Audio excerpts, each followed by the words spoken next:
turut serta dalam sarasehan ini. Dan mudah-mudahan kehadiran saya bisa memberi manfaat kepada perkembangan negara dan bangsa kita melalui kehadiran Anda semua. Ibu-ibu dan bapak-bapak sekalian, kita sebagai bangsa sedang menghadapi suatu crucial point, suatu titik yang sangat menentukan menghadapi masa depan. Oleh karena itu, tepat sekali apa yang dikatakan oleh Prof. Din Samsudin, perlu kita lihat masa lalu, masa kini untuk menghadapi masa depan dengan lebih efektif. Saya sebagai warga negara Indonesia kebetulan beruntung telah berada di dalam kancah perjuangan bangsa ini sejak awal. Seperti contoh ini saja, ketika Bung Karno dan Bung Hatta mengucapkan proklamasi kemerdekaan pada 17 Agustus 45 di Pegangsaan Timur, saya sebagai waktu itu saya pelajar, umur saya 18 tahun, saya pelajar namanya zaman Jepang SMT, Sekolah Menengah Tinggi, itu sama dengan Sekolah Menengah Atas. Kita para pelajar SMT itu berada di pagar. Jadi kita lihat, nah sejak itu ibu dan sekalian, kita aktif semua. Teman-teman saya juga nggak ada semua. Kita aktif mulai 22, mulai saat itu juga karena begitu proklamasi kemerdekaan diucapkan, dan tidak lama kemudian pasukan Inggris datang, Nika turut datang, tawanan Belanda yang dulu dibebaskan. Dari sejak itu kita itu di dalam pergolakan. Jadi saya ingin tegaskan bahwa proklamasi kemerdekaan itu baru awal, itu baru saya sadari, baru awal dari suatu proses yang menjadikan kita merdeka, berdaulat sebagai bangsa. Ini ingin saya sampaikan karena kita menghadapi masa depan yang nanti akan saya ceritakan. Oleh karena itu, sejak itu kita semua berusaha untuk menjadikan proklamasi itu suatu kenyataan. Karena kita semua tergugah, karena kita semua ingin menjadi bangsa yang tidak kalah dari bangsa-bangsa lain di dunia. Dan inilah kemudian membawa kita waktu itu pada suatu perjuangan, karena Belanda dan sekutu-sekutunya juga tidak mau ngalah gitu saja. Tapi kenyataannya, nah ini kenyataannya yang secara benar menghadapi penjajah adalah minoritas bangsa, bukan mayoritas. Minoritas bangsa. Jadi kalau kemudian pada tanggal 27 Desember 49 Belanda mengakui kedaulatan Republik Indonesia Serikat atas bumi Indonesia, yang kemudian pada tahun 50 kita berhasil kedaulatan ini tidak lagi pada Republik Indonesia Serikat, tapi Republik Indonesia, Negara Kesatuan Republik Indonesia.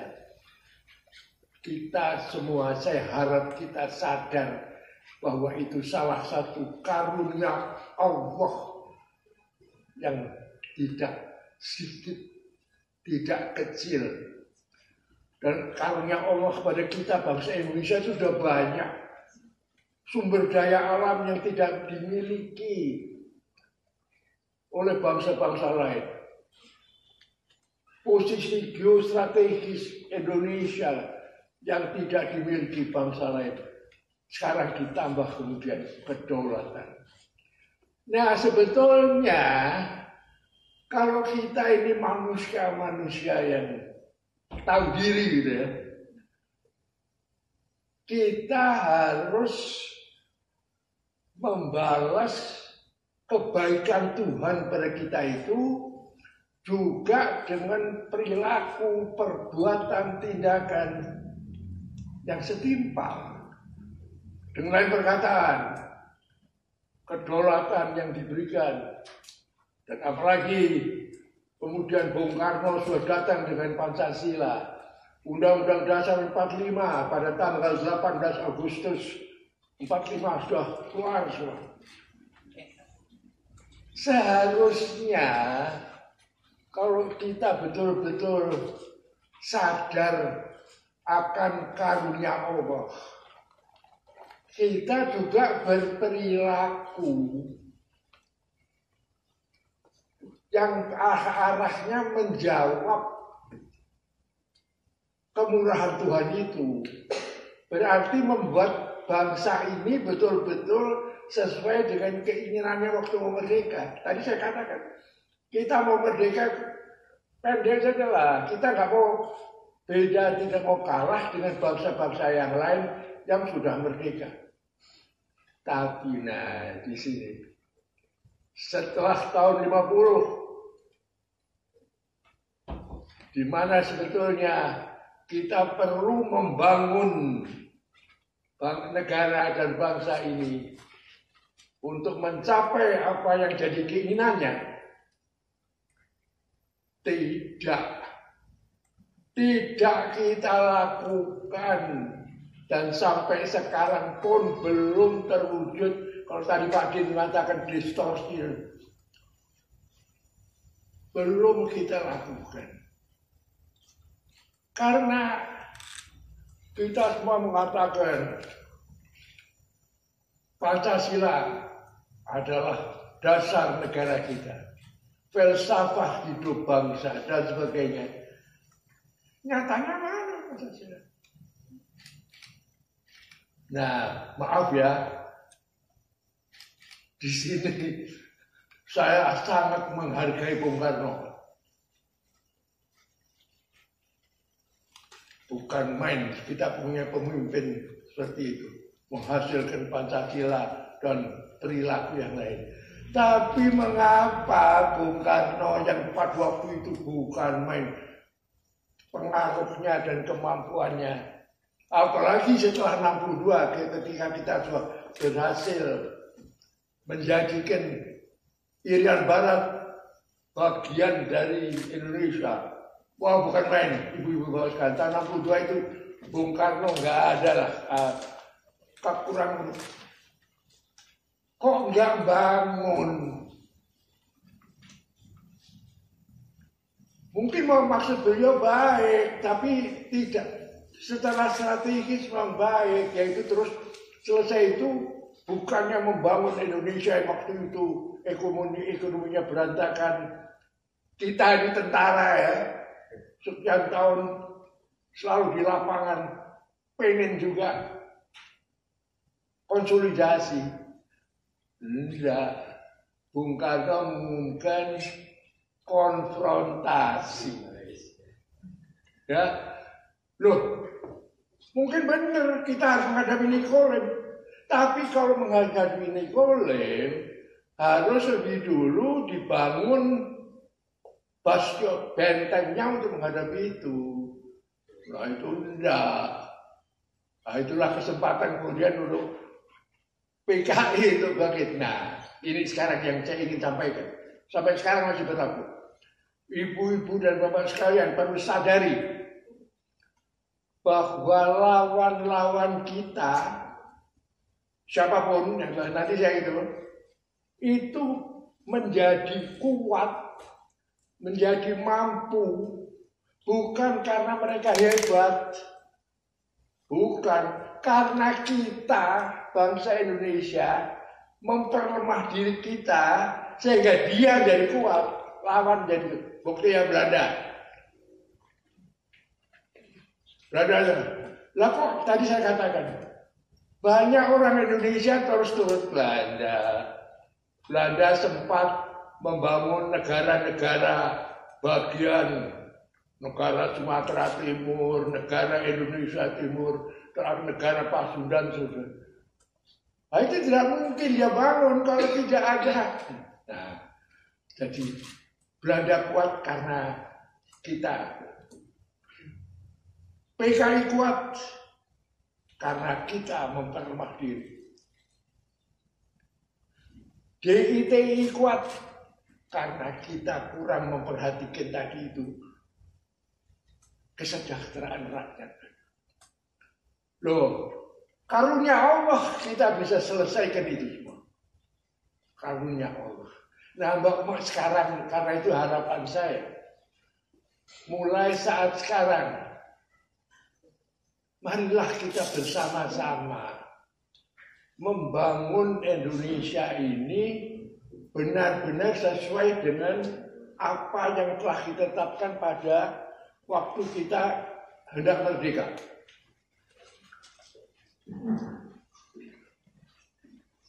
Pertama, kalau Pancasila, buat saya tidak ada Pancasila sebelum ada kebersamaan. Kebersamaan hidup itu penting. Karena melalui kebersamaan, kita bisa menghasilkan sinergi dari bagian-bagian, individu-individu. Kita itu nggak ada yang sempurna. Kita itu semua ada kelemahannya, ada kekuatannya. Itu Tuhan sudah mentakdirkan begitu. Tapi kalau kita bersama-sama, maka kita bisa menetralisasi kelemahan dari satu pihak dengan keunggulan lain pihak. Sehingga akhirnya hasil sinergi itu adalah kekuatan. Lihat Jepang. Sering orang menganggap manusia Jepang itu hebat, disiplin, kerja keras. Iya memang, tapi bukan karena manusianya hebat, tapi karena kebersamaannya.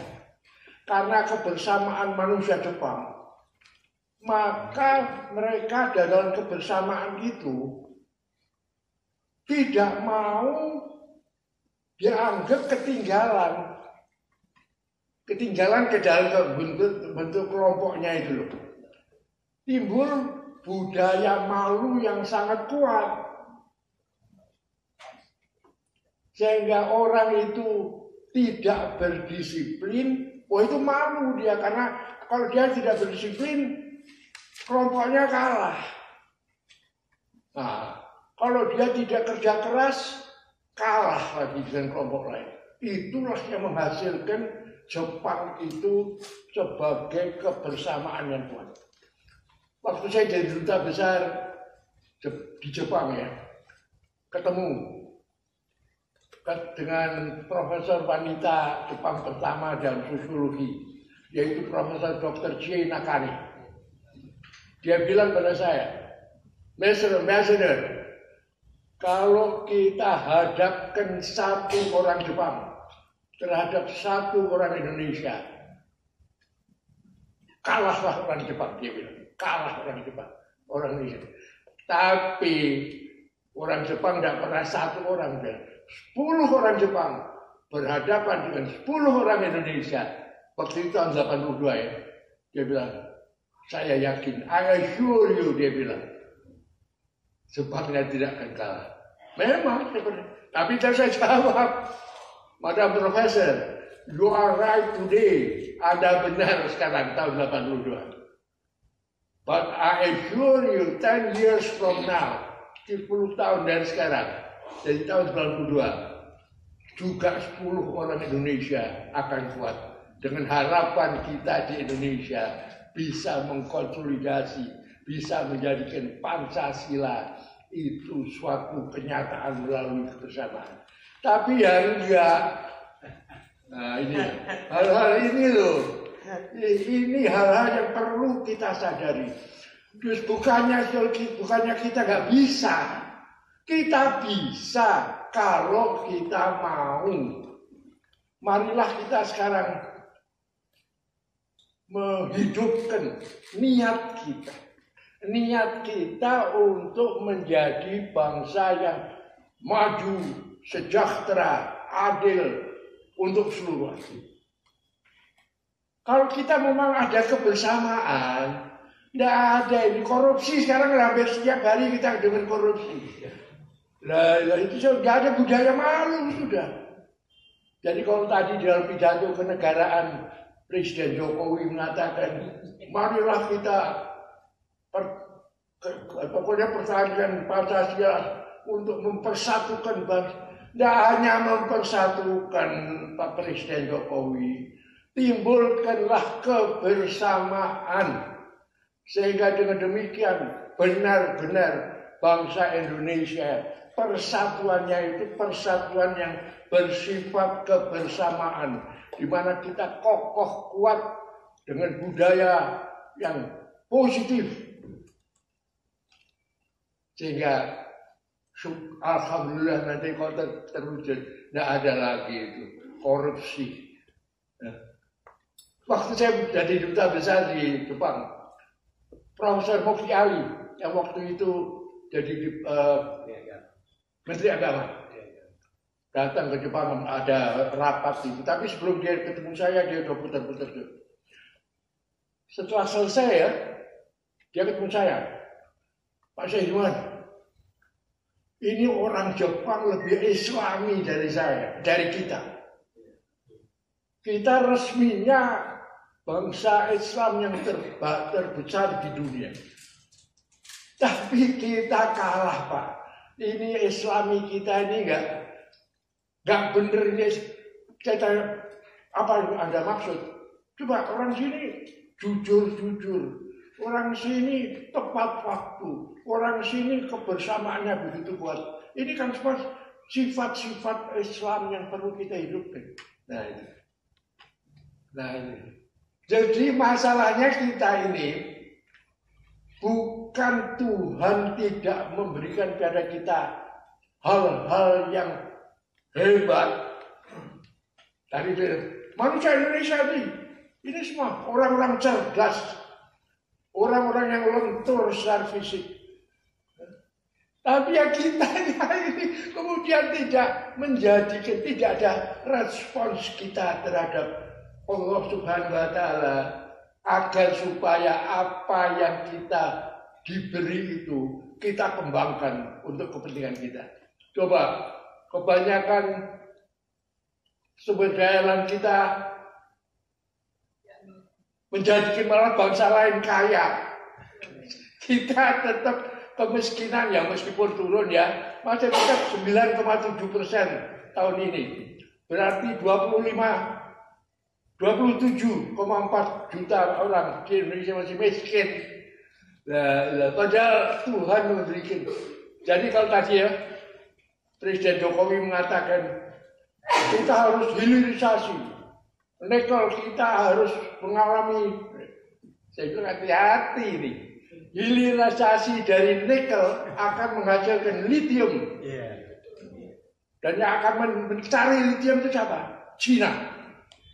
Oleh karena lithium itu nanti bahan yang paling utama untuk membuat baterai listrik. Padahal nanti mobil-mobil listrik nanti semuanya itu diusahakan listrik. Dan malah ada sudah Profesor Cina mengatakan, nanti kalau pemanfaatan lithium itu sudah maju, itu pembangunan PLT itu tidak usah terlalu banyak, terlalu besar. Nah, jadi hati-hati nanti. Hati-hati kita menghasilkan lithium. nanti mungkin di Morowali sana.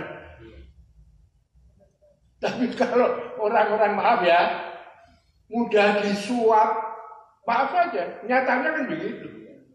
Itu semua nanti ngalirnya ke Cina, dan kita kembali lagi. Ibu-ibu bapak sekalian, tahun 50 kita itu hampir sama lah, mungkin kita sedikit dari Korea Selatan. Tahun 55 kita lewati bypass Korea Selatan, manusianya bukan main. Sekarang kalau kita nggak hati-hati, kita akan salib oleh Vietnam. Ya, jadi karena itu, marilah kita semua. Sederhana kok, ibu bapak sekalian, sederhana.